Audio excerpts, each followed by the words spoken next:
मेरे भाइयों बहनों, मेरे देशवासियों, अब हम कुछ भी खरीदें तो एक ही तराजू होना चाहिए। भारत भी दुनिया की तीसरी सबसे बड़ी अर्थव्यवस्था बनने जा रहा है। इसलिए भारत को भी अपने आर्थिक हितों को लेकर सजग रहना ही है। साथियों, काशी बौद्धिक जनों की नगरी है। आज जब हम आर्थिक प्रगति की बात कर रहे हैं तो मैं आपका ध्यान वैश्विक हालातों पर भी ले जाना चाहता हूं। आज दुनिया की अर्थव्यवस्था कई आशंकाओं से गुजर रही है। अस्थिरता का माहौल है। ऐसे में दुनिया के देश अपने अपने हितों पर फोकस कर रहे हैं, अपने अपने देश के हितों पर ध्यान केंद्रित कर रहे हैं। भारत भी दुनिया की तीसरी सबसे बड़ी अर्थव्यवस्था बनने जा रहा है। इसलिए भारत को भी अपने आर्थिक हितों को लेकर सजग रहना ही है।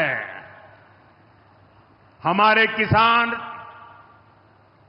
हमारे लघु उद्योग, हमारे नौजवानों के रोजगार, इनका हित हमारे लिए सर्वोपरि है। सरकार इस दिशा में हर प्रयास कर रही है, लेकिन देश के नागरिक के रूप में भी हमारे कुछ दायित्व है। और ये बात सिर्फ मोदी नहीं, हिंदुस्तान के हर व्यक्ति ने दिन में हर पल बोलते रहना चाहिए, दूसरे को कहते रहना चाहिए। जो देश का भला चाहते हैं, जो देश को तीसरे नंबर की इकोनॉमी बनाना चाहते हैं, ऐसा कोई भी राजनीतिक दल हो, कोई भी राजनेता हो, उसने अपने संकोच को छोड़ करके देश हित में हर पल, हर बार, हर जगह देशवासियों के अंदर एक भाव जगाना होगा, और वो है हम स्वदेशी का संकल्प लें। अब हम कौन सी चीजों को खरीदेंगे, कौन से तराजू से तोलेंगे? मेरे भाइयों बहनों, मेरे देशवासियों, अब हम कुछ भी खरीदें तो एक ही तराजू होना चाहिए। हम उन चीजों को खरीदेंगे जिसे बनाने में किसी न किसी भारतीय का पसीना बहा है, और जो चीज भारत के लोगों द्वारा बनी है, भारत के लोगों के कौशल्य से बनी है, भारत के लोगों के पसीने से बनी है, हमारे लिए बहुत स्वदेशी है। हमें वोकल फॉर लोकल,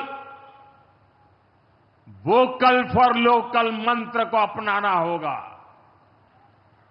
हम संकल्प लें कि हम मेक इन इंडिया प्रोडक्ट्स को ही बढ़ावा देंगे। हमारे घर में जो कुछ भी नया सामान आएगा, मैं नए सामान की बात कर रहा हूं, हमारे घर में जो भी नया सामान आएगा वो स्वदेशी ही होगा।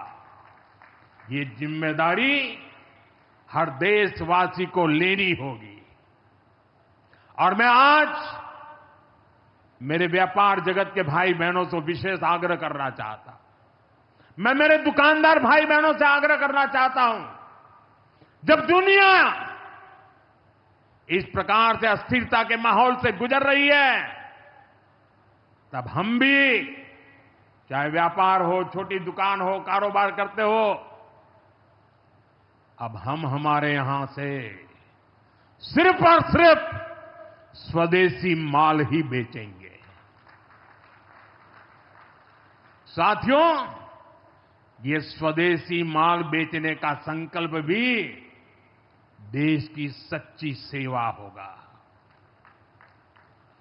आने वाले महीने त्योहारों के महीने हैं। दिवाली आएगी, बाद में शादियों के तो समय आएगा। हर पल अब स्वदेशी ही खरीदेंगे।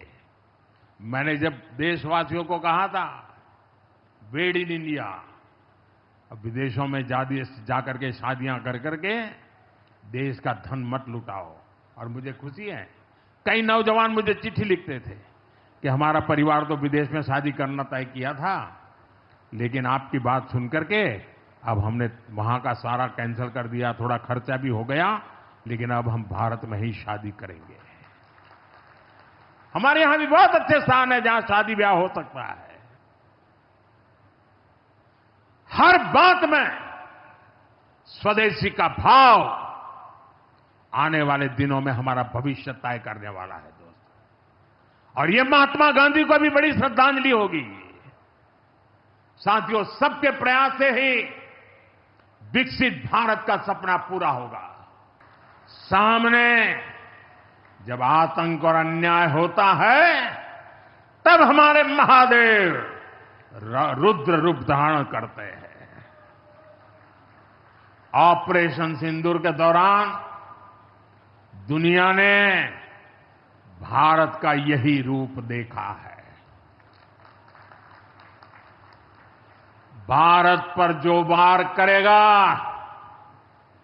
वो पाताल में भी नहीं बचेगा।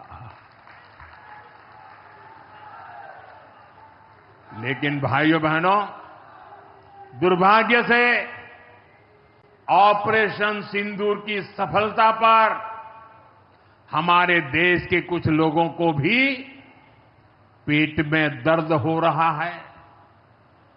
ये कांग्रेस पार्टी और उनके चेले चपाटे, उनके दोस्त इस बात को पचा नहीं पा रहे कि भारत ने पाकिस्तान के आतंकी ठिकानों को तबाह कर दिया।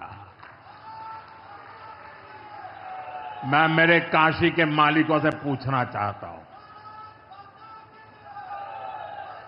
भारत की ताकत से आपको गर्व होता है कि नहीं होता है? ऑपरेशन सिंदूर से गर्व होता है कि नहीं होता है?